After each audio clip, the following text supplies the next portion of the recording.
Chicago Bears were dead for 15 years. One hire changed everything. Ben Johnson walked into Hollis Hall and turned a 5-win team into an 11-win NFC North champion in a single season.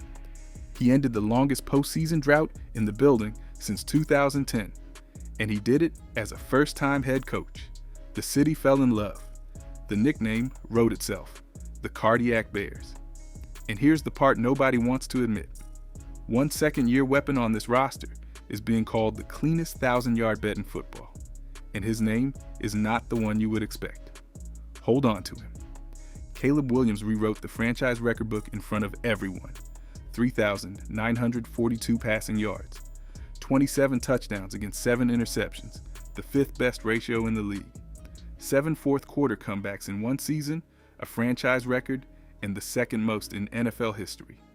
Chicago fielded the 3rd best rushing attack in football, scored the 3rd most points in a single season in team history, and coughed up the fewest giveaways in the entire NFL. Then Ryan Poles did something bold. He shipped the most productive receiver of the past 3 years out of town for a 2nd-round pick, and the reason behind the move will decide this whole season. Keep the trade in mind. The defense told an even wilder story. Dennis Allen built a unit which led the entire NFL in takeaways and interceptions. 33 giveaways forced, 23 picks. No team stole more. Yet every single defender with multiple interceptions is gone, and Chicago rebuilt the back end from scratch. One question hangs over all of it. The team which ended this season in overtime is the exact obstacle standing between the Bears and everything they want. Chicago's coming for a reckoning, and the road there starts with the quarterback everyone underestimated. But before we get into that, hit that like and subscribe button for more Bears and all the NFL content. Let's aim for 500 likes on this video. Rewind to week 1. Caleb Williams looked lost. He described his own rookie year in one haunting word: drowning. He was fighting to breathe inside one of the most complex offenses in football. The terminology buried him. The pocket sped up on him. Through the first 2 weeks, Chicago sat at 0-2, dropping division games to the Vikings and the Lions, and the doubters sharpened their knives. Then the switch flipped. A week, 3 demolition of the Dallas Cowboys gave the first glimpse. By the Bengals game in November, it clicked for good. By late season, Caleb Williams operated with a calm. His teammates named the Iceman. He led the Bears to 7 fourth-quarter comebacks, the most in the entire league, and a single-season franchise record for a quarterback. 6 of those wins came after trailing inside the final 2 minutes, an NFL record. He dropped 361 passing yards in the wild card win over Green Bay, a postseason club record. The kid who was drowning became the coldest closer in football. Here's the uncomfortable truth waiting underneath the highlights.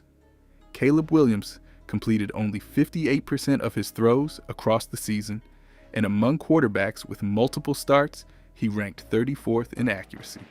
The heroics were breathtaking. The consistency was not there yet.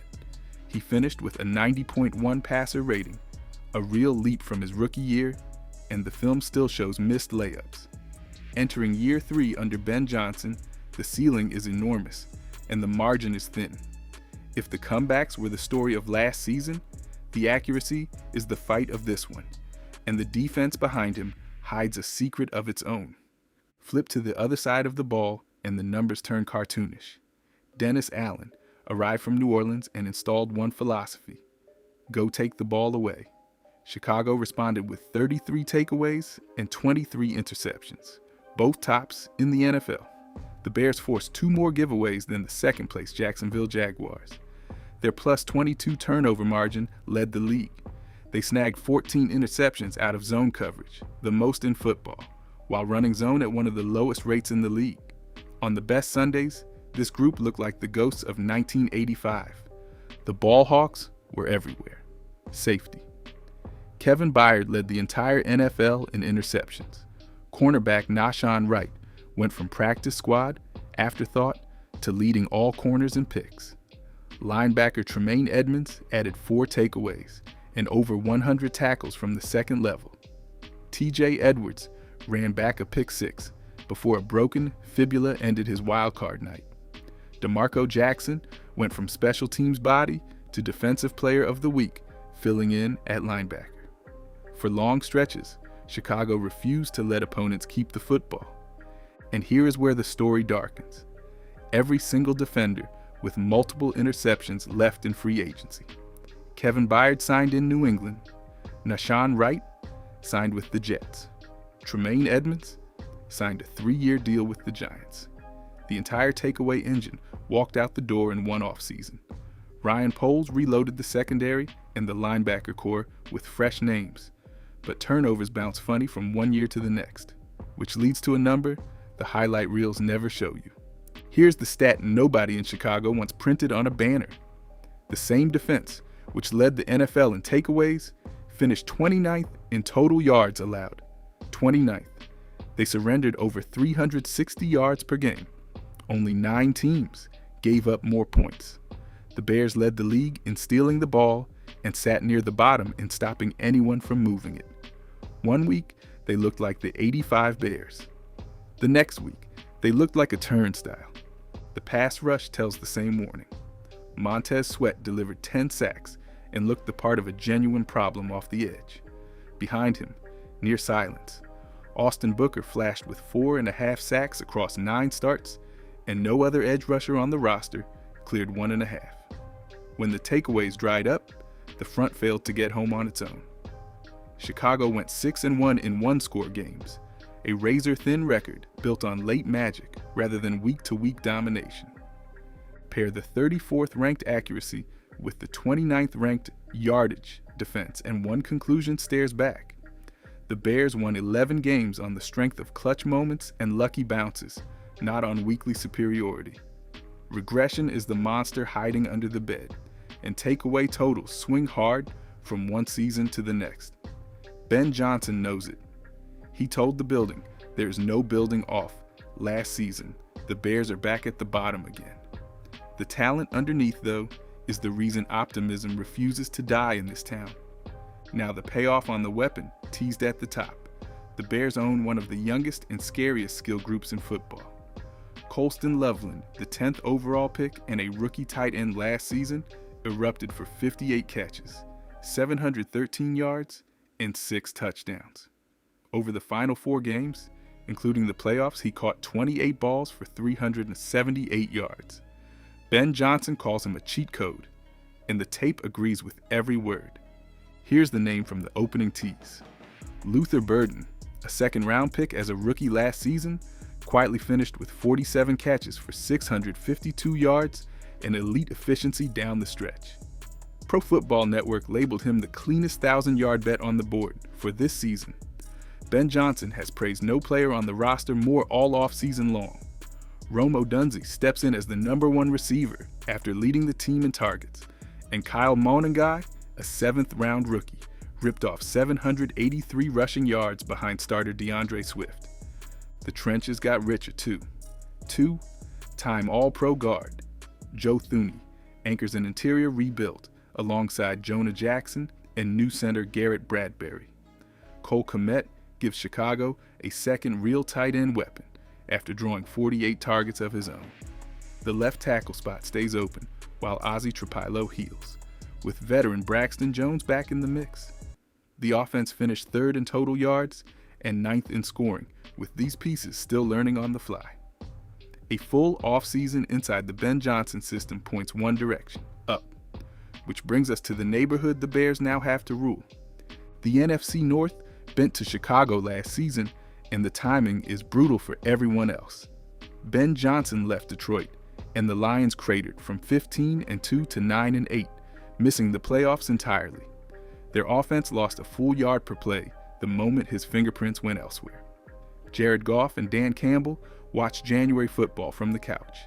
They did open the year with a 52-21 beatdown of the Bears, a message game, then faded fast. The student did not merely leave the master, he gutted him. Green Bay finished second at 9-7-1, and the Bears owned them. Chicago beat Jordan Love and the Packers twice in one season for the first time since 2007, including the 21-6 fourth quarter deficit erased in the wildcard thriller. Minnesota leaned on young quarterback J.J. McCarthy and stole the season opener in a fourth quarter collapse, but the Vikings faded from the race soon after. For one full year, the oldest rivalry in football belonged to the team wearing navy and orange, and nobody else came close. Here's the warning, stapled to the celebration. History is unkind to teams, which leap 6 wins in a year. Only 5 of the last 54 such teams improved again the following season. The division will punch back. Detroit will not stay down with Jared Goff under center. Green Bay reloaded its front 7. The Bears do not own the North until they defend it. And the boldest bet of the entire offseason is the one which will decide whether they are ready for the fight. Here's the trade teased at the start. In one of the most shocking moves of the offseason, Ryan Poles sent DJ Moore to the Buffalo Bills for a second-round pick. DJ Moore finished second on the team in receiving yards the season before. He was the safety blanket, the proven veteran, the name every fan trusted with the game on the line, and Chicago shipped him out anyway. The reasoning is the whole point. The offense evolved past him. Colston Loveland became a top 10 tight end as a rookie. Luther Burden emerged as a breakout waiting to happen. Rome Odunze earned the number 1 role outright.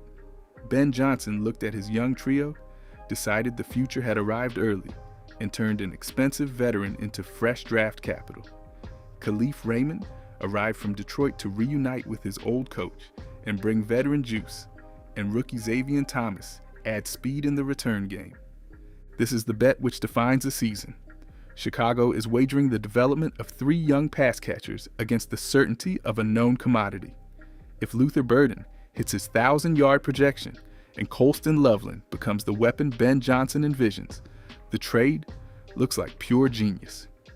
If the young core stalls, Ryan Poles handed away a star for a gamble he did not need to make. There's no middle ground here, and one storyline still burns hotter than all the rest. Here's the ghost from January. The Los Angeles Rams walked into Soldier Field and ended Chicago Dream season in overtime, 20-17. Matthew Stafford and Sean McVay left the Bears 1 win short of the conference title game. The Ben Johnson defense held the league best Rams offense to 10 points below its average and 55 yards under its norm, and the season still slipped away. The wound is fresh, and this roster remembers every second of it. So here's the call. With a healthy secondary, a rebuilt safety room led by Kobe Bryant and rookie Dylan Thieneman, veteran help from Grady Jarrett, and a returning Dio Odiengbo up front, and a full offseason for Caleb Williams inside this offense, Chicago wins 11 games again and takes the NFC North a second straight time. Here's the debatable line, so drop your reaction below. Luther Burden finishes as the best receiver on this roster over Rome Odunze, and Caleb Williams lands inside the top 10 of MVP voting. Fight me in the comments. The pieces are loud. A young quarterback with ice in his veins, a tight end built like a cheat code, a defense reloading around Dennis Allen and Devin Bush. The Bears are not a finished product, and they are not going away quietly. Drop your win total prediction below and subscribe before the next breakdown drops, because the pass rush question is the one story left to crack wide open. Chicago waited 15 years for this window. Now they have to prove it stays open.